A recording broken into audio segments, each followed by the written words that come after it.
अस्सलाम वालेकुम एवरीवन, सब कैसे हैं? होपफुली सब अच्छे होंगे और मजे में होंगे। जी जनाब, तो आज हम बनाने जा रहे हैं रमजान स्पेशल चिकन मायो सैंडविच। ये सैंडविच बहुत सिंपल से और लाइट से होते हैं। इफ्तार में बच्चे इसे बहुत शौक से खाएंगे। इसके अलावा आप लोग इफ्तार पार्टीज में भी बच्चों के लिए ये बना सकते हैं। बहुत इजी है इनको बनाना और खाने में भी ये बहुत मजे के लगते हैं। तो चलिए आइए फिर बिस्मिल्लाहिर्रहमानिर्रहीम पढ़ लेते हैं और रेसिपी स्टार्ट करते हैं। जी तो चिकन मायो सैंडविच बनाने के लिए यहाँ पर मैंने कुछ चीजें ले ली है। कुछ सब्जियां हैं मेरे पास जिनको मैंने चॉप कर लिया है। चिकन है मेरे पास बॉईल किया हुआ है और श्रेड किया हुआ। इसके अलावा जी मेरे पास ब्रेड है, क्रीम है और मेयोनीज है। तो सबसे पहले हम एक बड़ा बाउल ले लेंगे जिसमें हमने मटेरियल रेडी करना है। चिकन है यहाँ पर मेरे पास बॉईल किया हुआ और श्रेड किया हुआ 1 कप के बराबर। बॉईल करने के दौरान मैंने इसमें ½ टीस्पून नमक ऐड किया था। बॉईल करने के बाद मैंने इसको बारीक बारीक श्रेड कर लिया था, ये ऐड कर देंगे। इसके अलावा जी खीरा है मेरे पास 1 कप के बराबर जिसको मैंने चॉप कर लिया है और मेरे पास गाजर भी है 1 कप के बराबर। ये दोनों चीजें मैंने बहुत बारीक चॉप कर ली हैं क्योंकि इन सैंडविच में जितना बारीक चॉप किया होगा ना आपने सब्जियों को उतना ही ये खाने में अच्छे लगते हैं। तो ये भी ऐड कर देंगे। बंद गोभी है मेरे पास चॉप की हुई 1 कप के बराबर और इसको भी बहुत बारीक चॉप करेंगे।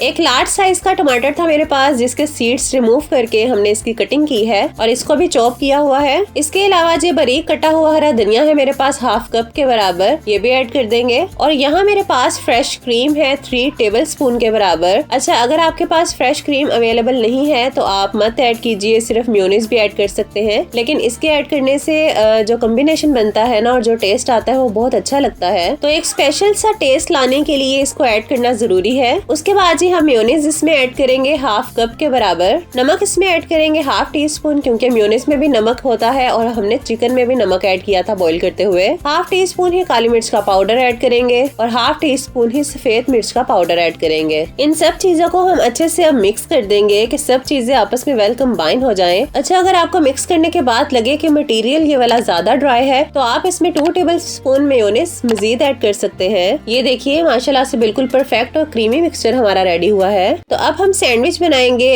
और उसके लिए हम यहाँ पर ब्रेड ले लेंगे। ब्रेड के किनारे मैंने यहाँ पर रिमूव कर लिए थे। अगर आप रिमूव नहीं करना चाहते तो आप वैसे भी इनको बना सकते हैं, लेकिन अगर बच्चों के लिए बना रहे हैं तो फिर रिमूव कर दें क्योंकि बच्चों को ये कॉर्नर्स हार्ड लगते हैं। अब ब्रेड की एक साइड पर हम इस फिलिंग को रखेंगे। बहुत ज्यादा भर भर के भी फिलिंग आपने नहीं रखनी कि सैंडविच कटिंग करते हुए सारी फिलिंग बाहर आ जाए। बस एक एवरेज पोर्शन हम इसमें रखेंगे। दूसरा स्लाइस इसके ऊपर रख देंगे और हल्का सा प्रेस कर देंगे। इन ब्रेड के स्लाइसेस के अंदर मैंने कुछ भी नहीं लगाया क्योंकि कुछ लगाने की जरूरत ही नहीं पड़ती, ये ऐसे ही अच्छे लगते हैं। तो बस यहाँ सेंटर से हम इनकी कटिंग कर लेंगे। तो बस यहाँ हमारे सैंडविच रेडी है और ये देखिए अंदर से ये कितने कलरफुल और अच्छे लग रहे हैं। और इन सैंडविच के साथ मैंने बना ली थी फ्राई क्योंकि सैंडविच के साथ फ्राइज का कॉम्बिनेशन बहुत अच्छा लगता है और बच्चों को ये दोनों चीजें बहुत पसंद होती हैं। तो आप लोग भी इफ्तार में इन सिंपल से सैंडविच को बनाइए और एंजॉय करवाइए अपने बच्चों को, अपने घर वालों को। इंशाल्लाह उन सबको बहुत पसंद आने वाले हैं। होपफुली आपको इन चिकन मायो सैंडविच की रेसिपी अच्छी लगी होगी तो वीडियो को जल्दी से लाइक कर दीजिए, शेयर कीजिएगा और साथ ही साथ चैनल को सब्सक्राइब भी किया करें ताकि मेरी आने वाली हर रेसिपी आपको मिल सके। फिर मिलेंगे इंशाल्लाह अपनी नेक्स्ट वीडियो में। तब तक के लिए अपना बहुत सारा ख्याल रखिएगा, दुआओं में हमें याद रखा करें। अल्लाह हाफिज।